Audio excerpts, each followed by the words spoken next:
Welcome back, Wolfpack. Verlis here, and I am incredibly proud of myself for how well I did the intro last time. Like, that was just flawless and then seamless into the rest of it.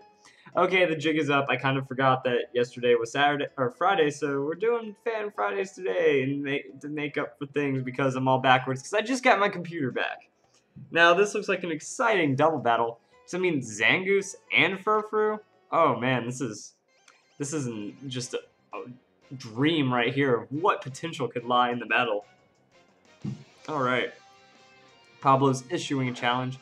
You know, that's like the hardest thing for me to come up with commentary for. Is like, this guy's issuing a challenge. It says the same thing. I know what to expect every time. And I don't want to do things like he's wearing a silly hat. That jacket with that face eye color thing. Okay, let's get back to the battle. We have Zangoose starting off as a swords dance safely because of that map block from Greninja. Reuniclus is using Trick Room though, so that's about to be a very moot point. That there's really, well yeah, I think Zangoose actually has quick feet, which means when status it should have speed boost, which means the Trick Room just kind of screws it over even harder. Zangoose gets incredibly lucky, avoids the Hammer Arm, and that Reuniclus, oh, that's dirty right there. Focus Sash to try to guarantee as much potential on the Trick Room as possible. It already skill swapped the Slaking, which means Slaking isn't a truant anymore, which means we might have some problems. Trick Room's up, and that's just not good. Withdrawing the Reuniclus is also probably going to make some for very good time. Oh, that's just wrong. Yeah, it does make for some very good times right there. Because now you switch in a Shuckle. Zangoose does get a good protect right there. Greninja is trying to scald down this guy. If there's a burn that happens, that could be pretty awesome. But he does get the crit instead, so fair enough, that was a lot of damage. Shuckle going, oh god, that's not okay. So what it looks like here is that the opponent is putting everything into setting up this Slaking. The removal of his ability, the Trick Room to try to give him as much speed priority as possible, and then the guard split with Shuckle. So now we have a monstrous tank right here. Prepare to see no damage. Ooh, the burn though is really going to cost him because he does have slack off, no form of getting rid of that burn. That just might be what ends up ruining the strategy. And it does bring up a good point, as I do with make a lot of points with the Fan Friday videos, that if you're trying to invest everything into one Pokemon, it's just harder this generation. There's too much status around. It's all about status control, and there's a lot more Pokemon that could bring a lot more to the table right now. So, Slaking is trying to make the best of it, decides to go for as much damage as possible, but that burn really just takes away too much power on this setup. The percent health really not letting the guard split do its full work, and Slaking does have naturally high health, naturally high incredible space stats. So it's what happens. Scald ends up taking down Shuckle as well, just because now Shuckle is not sitting on too many defenses. It was a good strategy on the surface, but we'll see where it goes. Oh my, wow. So yeah, that Swords Dance Facade did a ton of damage, but that Toxic, oh no. Looks like Zangoose only has a couple turns under his belt. And here comes Reuniclus and Dragonite. Well, this is, oh man, I'm wondering how that could have played out. Like if Dragonite, you know, had Protect or something, that would have been a lot easier of a thing. You could have protected, just let it go down to natural causes, and have Greninja just kind of whiff this Ice Beam here.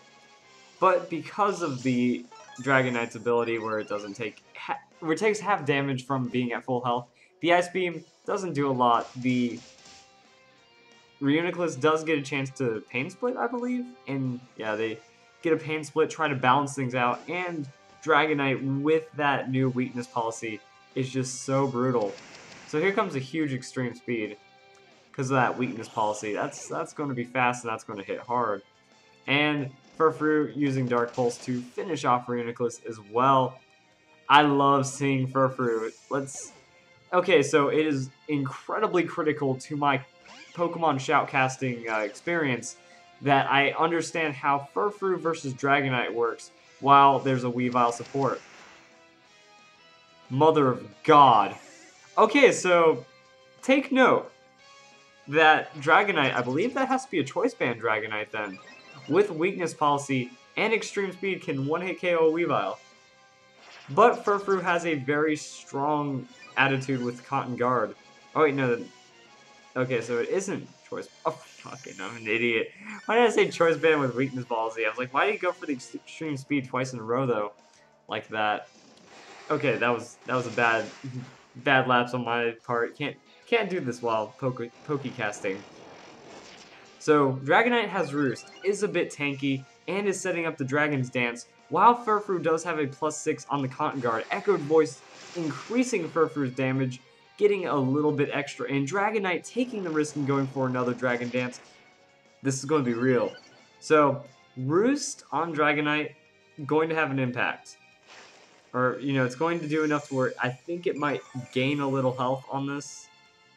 Yeah, I think the overall health gained, even with the Echoed Voice, is going to be substantial. Right there. Okay, so Dragonite just has to keep roosting, waiting to get that multi-scale going. That way it will be able to take even less damage the next time Echoed Voice is used. At least that's the plan anyways. On top of that, there are 2 Dragon Dances, which means Dragonite is sitting on a healthy +4 right now. And this battle is not going anywhere currently.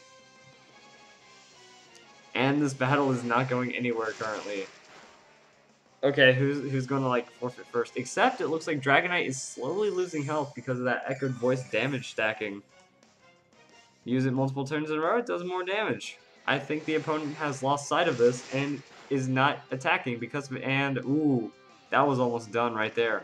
However, Cotton Guard plus that Fur Coat, the ultimate physical wall next to Ferrothorn right there, and that's how you land it. So that's the game right there. Pablo goes down to the Furfrou with a setup Dragonite. Just did not give enough respect for that Cotton Guard. The Extreme Speed destroying the Weavile though. That caught me off guard. I was like, there has to be extra damage there. I know it's just Weakness Policy, but that's why I was like, oh my god, there has to be a Choice Band. There's too much damage there. Why is he only using Extreme Speed? What's going on? But that was pretty enjoyable right there. I hope you guys enjoyed the video. One more video for Fans Saturday, Friday, something day.